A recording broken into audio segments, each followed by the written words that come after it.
घरासमोर मंदिर, त्याला सोन्याचा कळसा, दारी शोभते तुळस, सखे बाई. वा, इतके छान वाटले. आमच्या सगुणा वहिनींचीच आठवण झाली अगदी. काय मग रमाबाई, पुस्तक वाचन वगैरे सुरू आहे का नाही? हो, धुळ्यास असताना की नाही चॉसरचे कॅन्टरबरी टेल्स नावाचे पुस्तक घेतले होते वाचावयास. अजून पूर्ण नाही झालेले माझे वाचून, पण अतिशय मनोरंजक पुस्तक आहे. हो, आमच्याकडेही आहे ते. म्हणजे मी वाचलेलं नाही अजून, पण तू म्हणतेस तर नक्की वाचेन. सध्या मी दादासाहेबांचे जे संशोधनाचे काम सुरू आहे ना, त्याची टिपणे संगतवार लावून ठेवण्याचे काम करीत आहे. ते साऱ्या देशभर फिरून प्राचीन हस्तलिखिते गोळा करीत असतात आणि ती दस्तऐवज म्हणून वापरता येतील का याची छाननी करीत असतात. खरेच फारच मनोज्ञ आणि मनोरंजक आहे हे काम, आणि महत्वाचे देखील. हो, मोठाच आनंद मिळतो त्यातून, आणि आपल्या संस्कृतीविषयी कुतूहलही जागे होते. वहिनी साहेब. काय हो पांडू काका? अख्खा चिरेतून शिपाई आला होता धाकल्या मालकांचा निरोप घेऊन. अगो बाई, काय झाले? नाही नाही, घाबरण्यासारखं काही नाही. आपली परत बदली झाली. काय? इथे येऊन 2-2.5 महिनेही झाले नाहीत, तोच परत बदली? होय ना. अहो, या बदल्यांमुळे सारेच विस्कळीत होऊन जाते. नाही, पर या खेपेला आपली बदली पुण्यालाच झालीये. अगो बाई, काय सांगताय? वय वय. पहा, दुःखात सुख म्हणावयाचे ते यास. पण खरे सांगू, यावेळेस मात्र ही बदली लवकर होऊच नये असे वाटत होते. स्वतःच दादासाहेबांचा आणि इतर मित्रमंडळींचा सहवास मिळत होता. मला देखील आपल्यासारख्या मार्गदर्शक आणि शांतेसारखी जीवाभावाची मैत्रीण मिळाली होती. बरेच मनसुबे रचले होते, कितीतरी गोष्टी करता आल्या असत्या मिळून. तोच ही बदली झाली. खरेच आम्ही देखील सुखावलो होतो, पण आता निघालाच चटका लावून. 2-3 दिवसात निघावेच लागेल ना? वय वय. हो, पण टपालाने खुशाली कळवीत जा हो, नाही तर पुण्यास गेलीस की विसरशील आम्हाला. नाही हो, उलट आता तर आपली अगदी पक्की मैत्री झाली आहे. पुण्यास गेल्यावर अधिकच आठवण येईल हो. बरे, उद्या आर्य महिला सभेचा वार आहे. बहुधा तुमची ही शेवटची सभा. नंतर पुन्हा केव्हा याल तेव्हा याल, परंतु उद्याच्या सभेत एक चांगला निबंध वाचायलाच हवा. विषय मीच देते, स्त्रियांच्या प्रगतीसाठी आवश्यक विद्या. उद्या फक्त तुमचा निबंध आणि निरोप समारंभ.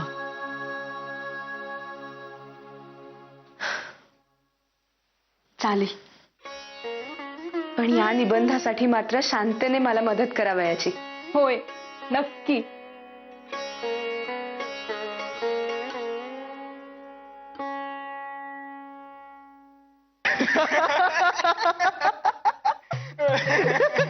मोठीच मौज झाली होती.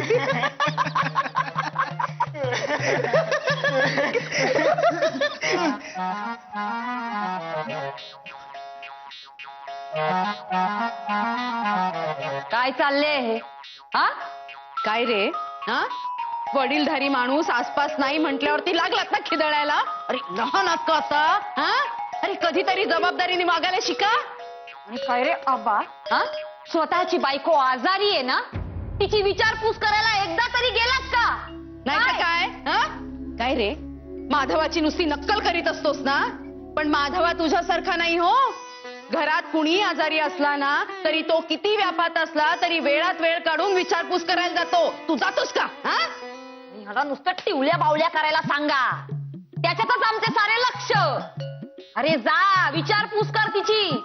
सगळे मुळी कसे शिकवायला लागते. ते काय नुसती वयाने वाढली तो धेंड. अरे जा. ही कठीणच आहे हा मुलगा. जा जा, विचारपूस कर, विचारपूस. या बायका सुद्धा अशा आहेत ना, तिच्याशी बोलले तरी ओरडतात आणि नाही बोलले तरी. आणि आता तर तिच्या जवळ कोंडाळे करून बसलेले असतात. मग कसं जाणार तिच्याशी बोलायला? अरे हीच तर हुशारी आहे ना आबा. मी असतो तर मी सरळ आपला पुरे जास्त फुशारक्या मारू नकोस. जातो मी.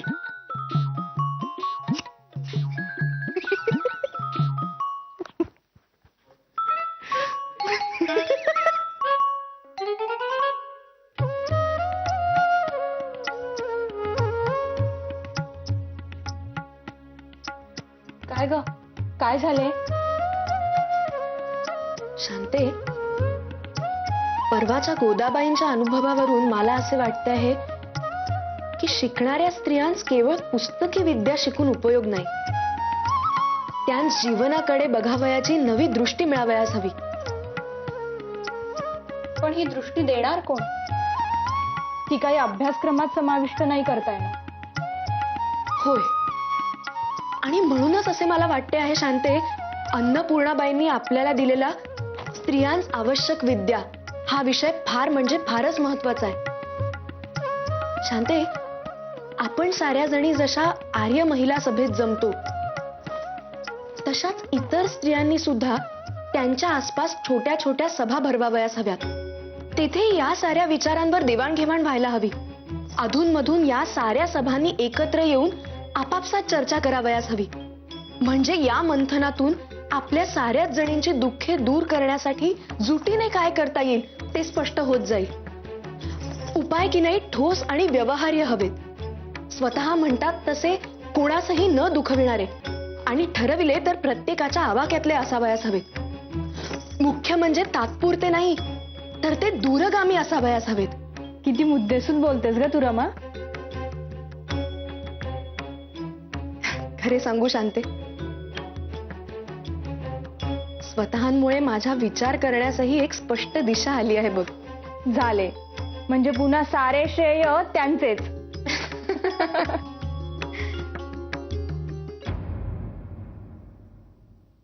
पण शांते, हे सारे प्रत्यक्षात यावयास हवे गो. त्याशिवाय जीवास चैन नाही पडावयाचे माझ्या. आषाढी कार्तिकी एकादशीला वारकरी निघाल. हो हो हो हो हो गोदाताई, इकडे या, इकडे या, इकडे या. नाही नाही, समधी कामं करून आलात. हा, मग बसा इथं बसा. अरे अगं बस ग, आतमध्ये जाऊ नको. रमावहिनी आणि शांताताई महत्वाचं काहीतरी लिहतायत. आमच्या रमावहिनींना छान जोडीदारी मिळाली बघ. पुण्याकडे असं काही नाही ना, समजा वडील धाऱ्या बायका, आणि जीवाला कसं मैतर पाहिजे, भाऊ पाहिजे, बहीण पाहिजे. खरंच रे दादा, 4 दिवसा आलात तुम्ही समधीजण आणि माया लावून चाललात की निघून. लई आठवण येईल बघ तुझी. खरंच ग गोदे, मला बी तुझी लई आठवण येईल. पण मी एक काम करल, आमच्या रमावहिनी शांताताईंना टपाल धाडतील ना, त्याच्यामध्ये मी तुझी खुशाली विचारल का. आणि हा धाकल्या मालकांना विचारून दर भाऊबीजेला येईन मी. ओवाळशील ना ग मला. नाही ग दादा. हा हा, आणि आता निघताना चांगले डबाभर चकल्या करून देते बघ. आवडतात ना तुला. त्या वरच्या पांडुरंगाची लीला बिनारी आणि या मुंबई नगरीची बी. अगं कोण कुठले आपण 2 जीव इथं अवचित भेटलो. तुला हा देवा घरी गेलेला भाऊ मिळाला माझ्या रूपाने, आणि मला नसलेली बहीण मिळाली. खरंच ह्या मुंबईनी लई मोठी भेट दिली मला, लई मोठी. हा इकडे दादा, मी बी करते. घे घे, दर दर दर, दोघं मिळून करू तेवढीच आठवण.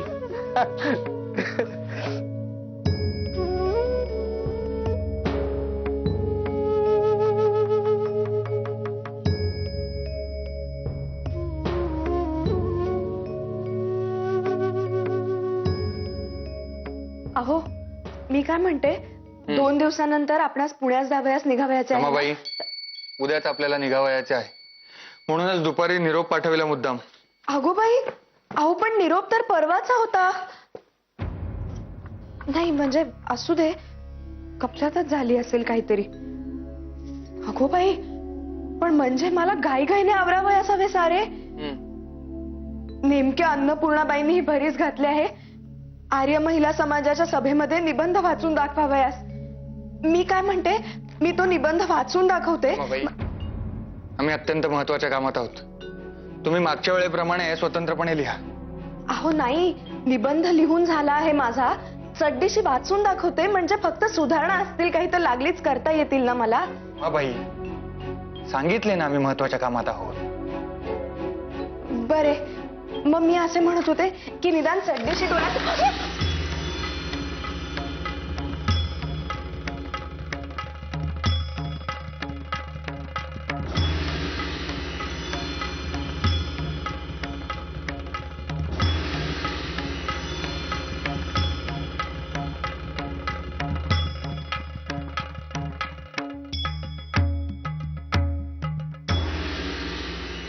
काय आहे हे? काय पोरखेळ लावला आहे? सांगतो आहोत आम्ही की आम्ही महत्वाच्या कामात आहोत, तरीही हट्टीपणा चालूच. आता काय करू आम्ही? साऱ्या कागदांवर शाई सांडली. रात्रभर जागून पुन्हा नव्याने लिहावे लागणार सारे. तर अचानक पुण्यात जावे लागते आहे. सारी कामे पूर्ण करण्याचा शिरस्ता आहे आमचा. अर्धवट टाकू का सारे? आणि रमाबाई, आम्ही तुम्हाला पुरेसा वेळ देतो, पण अजूनही पोरपण सरलेले नाही.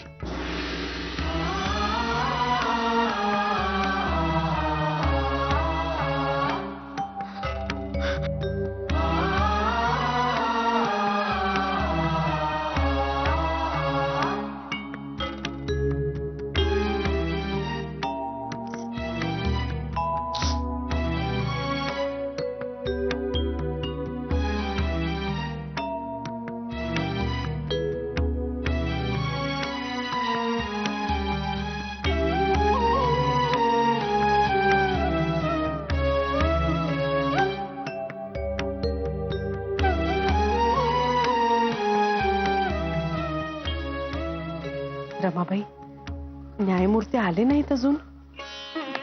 हो, म्हणजे कचेरीतून परस्परच यावयाचे होते, पण नाही आले अजून. आई, आजचाही निबंध खूप छान झाला आहे. स्वतः आल्याशिवाय मी नाही यायची निबंध वाचावयास. चला, सारे जमले आहेत, विषयाला सुरुवात करूया. मी काय म्हणते, न्यायमूर्ती तुम्हास काही बोलले होते का? केव्हापर्यंत येत आहेत? नाही, त्यांची आमची आज काही भेट झाली नाही, परंतु आज सभेला तर ते येतीलच. रमाबाई निबंध वाचणार आहेत.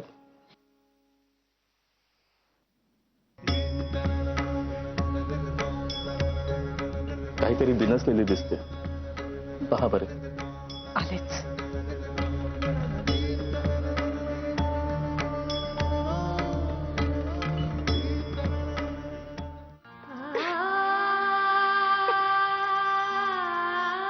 काय झाले असे रमाबाई?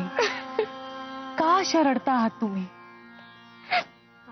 मला ठाऊक आहे, ते नाही यायचे सभेस. वेडी कुठची? मग त्यासाठी रडायला कशाला हवंय? काहीतरी काम असेल महत्वाचे. नाही, मग माझ्या हातून की नाही महत्वाच्या कागदपत्रांवर शाही सांडली.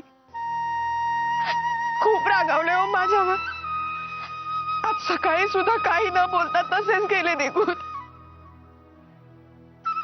होते असे राग आला की, पण ते काही राग मनात ठेवणाऱ्यांपैकी नाहीत, हो ना? हो ना, म्हणून तर त्यात शांत होण्यास एवढा वेळ कधीच लागत नाही हो. पण यावेळेस मात्र फारच नुकसान झाले माझ्या हातून. अगदीच चुकले माझे. खरे आहे, तुम्हास तुमची चूक कबूल आहे ना? पण रमाबाई, साऱ्या जगाला काही सांगावयाचे आहे? नाही ना? मग सावरा स्वतःच आणि निबंध वाचावयास आज चला. पण स्वतः तुम्ही मला आई मानता ना? मग आईचं ऐकणार नाही? रमाबाई, आपले दुःख आपल्यापाशी, त्यासाठी सभेचे काम खोळंबवून ठेवणे योग्य आहे का? वाचते मी निबंध. चल.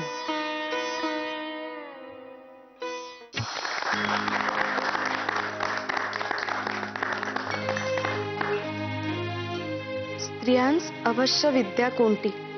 विद्या म्हणजे ज्ञान. ज्ञान सर्व माणसांस हवे, तेव्हा ते स्त्रियांनाही पाहिजेच.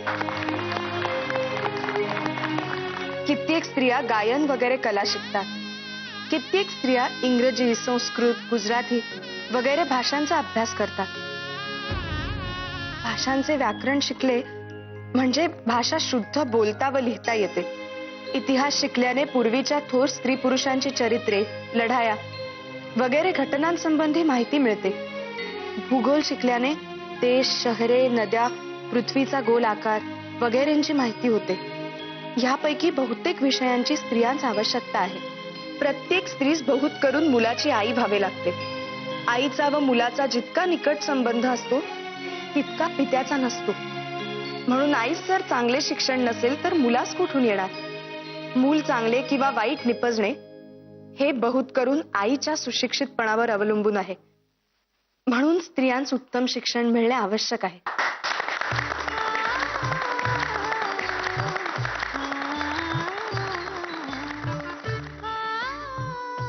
याचबरोबर घरातील 4 स्वभावांच्या 4 माणसांस ममतेने, नम्रतेने तर कधी अधिकारवाणीने घरची गृहिणी एकत्र राखते. तदनुसार बाहेरील जगात वेगवेगळ्या धर्माच्या, सांपत्तिक आणि कौटुंबिक प्रकारच्या बायकांमध्ये जूट राखण्याचे कामही अशा पोक्त व विचारी स्त्रियांनीच करावयास हवे, जेणेकरून एकमेकींची अर्थात समस्त स्त्री जातीची समान दुःखे समोर येऊन त्यांचे निराकरण करण्याविषयी विचारांची देवाणघेवाण होईल.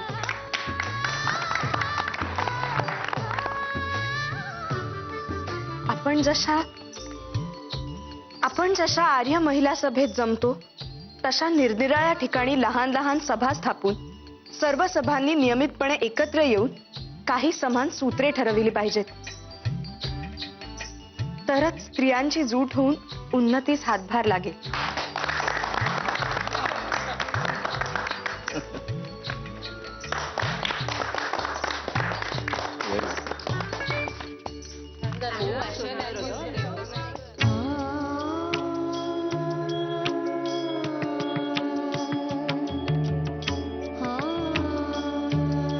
ऐकून बरं वाटलं. आले हा.